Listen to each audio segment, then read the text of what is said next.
Hello everyone, and in this video we are going to cover the Chapter 4A exercises 4.1 through 4.4. On the first exercise, 4.1A on page 134, we need to look at Karen and Katie's health insurance options and to see if they decide to take the cafeteria plan. Karen is married and is a woman with 4 exemptions and her $2,000 biweekly payroll. Katie is a single woman and it has 1 exemption. So please keep that in mind when we start working through the taxable options for them. And they earn a biweekly. So the biweekly employee contribution for healthcare is subject to a cafeteria plan is $100. So what is Karen's taxable income if she decides to decline the cafeteria plan? In this case, it would be $2,000. If she does decide to participate in the taxable income plan and the cafeteria plan, her taxable income, remember, is the $2,000 minus $100 for the cafeteria plan contribution. Now, keep in mind that the cafeteria plan contributions is covered in Chapter 4 on page 115 in your book. Remember, these cafeteria plans come out pre-taxed. So you take your gross wages minus what they decide to participate in to get the taxable income of $1,900. If Katie's decides to decline at the cafeteria plan, her taxable wages also would be $2,000. If she does participate in the cafeteria plan, remember you take their gross wages minus the cafeteria plan of 100, so her taxable income would also be $1,900. Now on exercise 4-2, we need to now take into consideration how much they would pay in the federal tax withholding and along with Medicare and Social Security tax. So what we would do if she decides to decline in the cafeteria plan, you would take the gross wages, then you will look at Appendix C on page 303. Remember, Karen is paid bi-weekly, and she's a woman with 4 exemptions. So you would find the chart, Appendix C, bi-weekly, married with 4 exemptions. Her federal income tax would be $124. The Social Security tax is the taxable wage, multiply it by 6.2%. And then you take the taxable wage for Medicare, multiply that by 1.45%. Her net pay after all taxable deductions is $1,723. Now, if Karen does participate in the cafeteria plan, remember we're going to take the $2,000, all right, and then you're going to subtract off the health insurance cafeteria plan $1,900. Then what we would do is that now her taxable income is $1,900. So then you would go to Appendix C,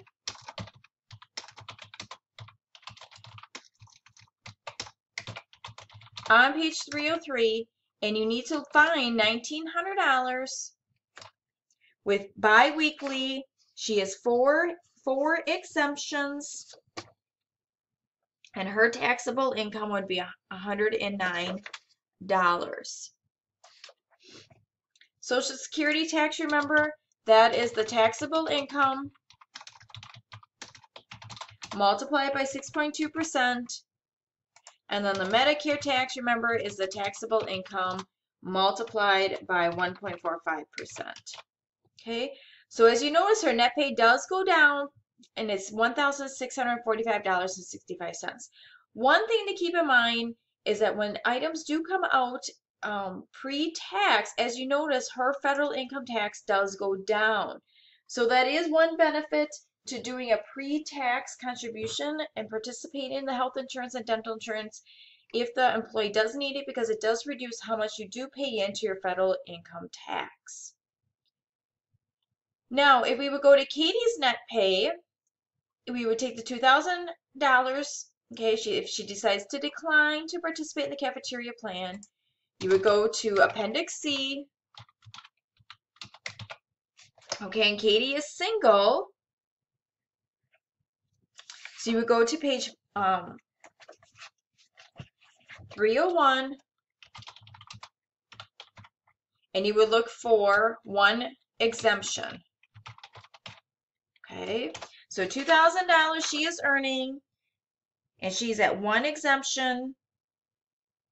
So her federal income tax would be $280. So it is really important to keep in mind when you are working through the other homework of how often they are getting paid and the number of exemptions that they do complete. And remember, the number of exemptions do come from the W-4 form that they complete.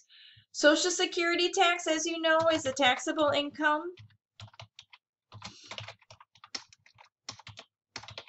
multiplied by 6.2%. And then the Medicare tax is the taxable income multiplied by 1.45%. And so Katie's net pay, if she decides to decline in the cafeteria plan, would be $1,567. Now, if Katie does participate in the cafeteria plan, okay, so remember we're going to take $2,000 minus the 100.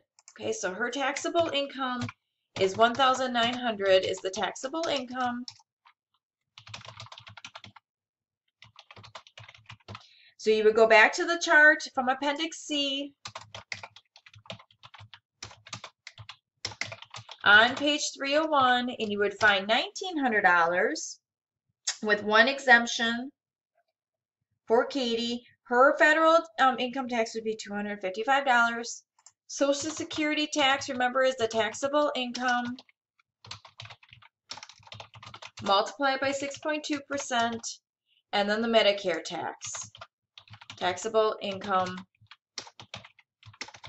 multiplied by 1.45%. So Katie's net pay, if she decides to participate in the cafeteria plan, would be $1,499.65. If you do have any questions in regards to information in Appendix C, please send me an email or give me a call. All right, the next exercise is exercise 4-3A. So in this example here, the company has 6 employees who are paid bi-weekly. We need to calculate the net pay from the information provided for the November 15th payday. We need to assume that all wages, okay, that's very key right there, are subject to Medicare and Social Security tax. All the 401k and Section 125 amounts are pre-tax. Okay, that's an important thing to keep in mind, are pre-tax deductions, and the wages are not subject to state income taxes. So if we start with the first employee, which is Taylor. Okay, Taylor is single with 4 withholdings, gross pay is $1,500. The 401k deductions is $125 per pay period. Remember, that does come out pre-tax. The taxable income then is $1,375. You would go to the federal income tax. Remember, this is in Appendix C.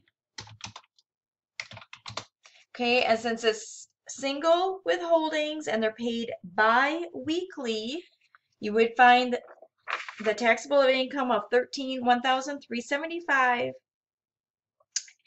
And for single and 4 withholdings, and you'll find this on page 301, federal income tax is $82.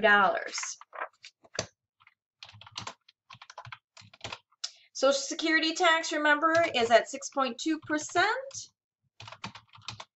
of taxable income. And then Medicare is 1.45% of taxable income.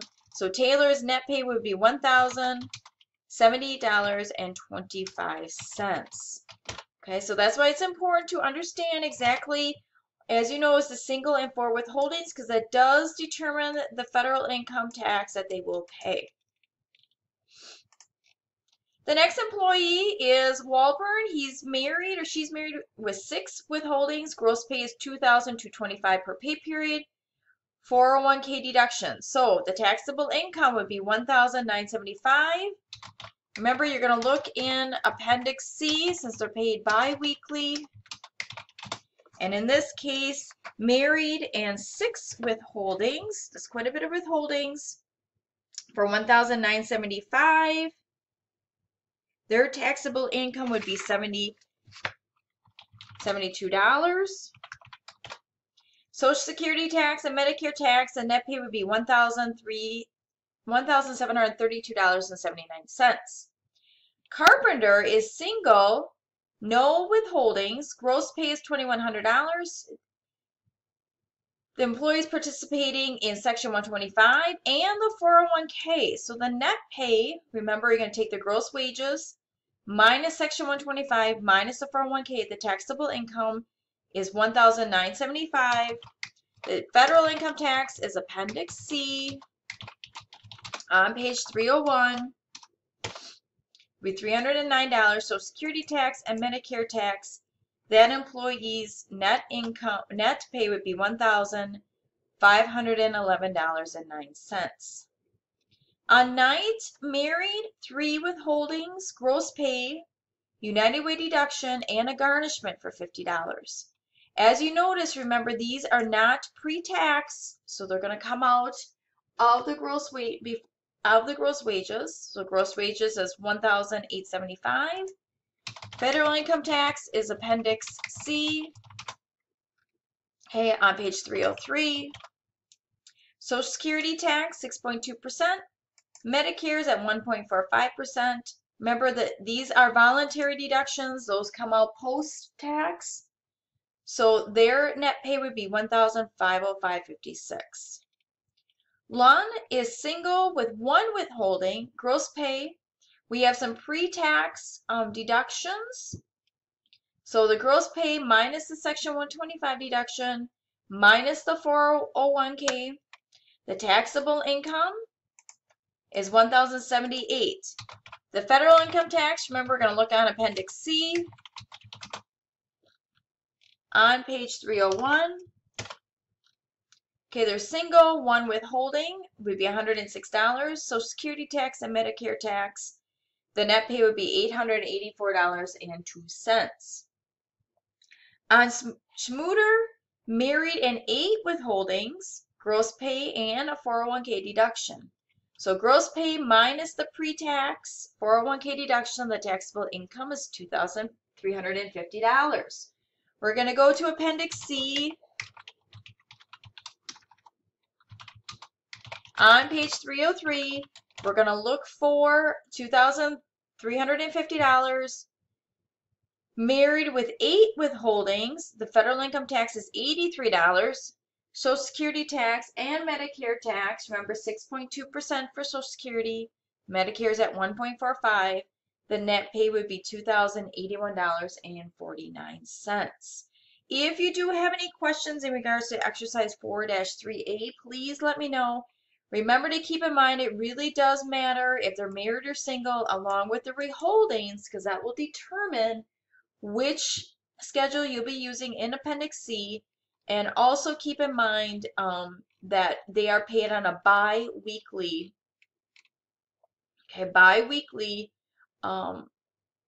basis. And that also determines which schedule you use in Appendix C.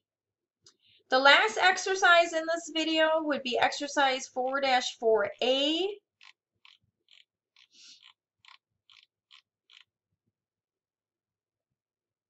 All right, and then I also put together here is just a little schedule to kind of see their net pay in a table format to make it a little bit easier. So that is also out there for your viewing. The other exercise, the last one of this lecture, is exercise 4-4A. All right, so we have a list of employees, and some employees have union dues and or garnishments deducted from their pay.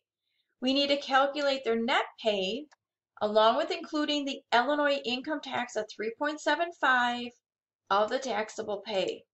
No employees exceed those limits for FICA. Remember, Social Security does have a limit of $118,500.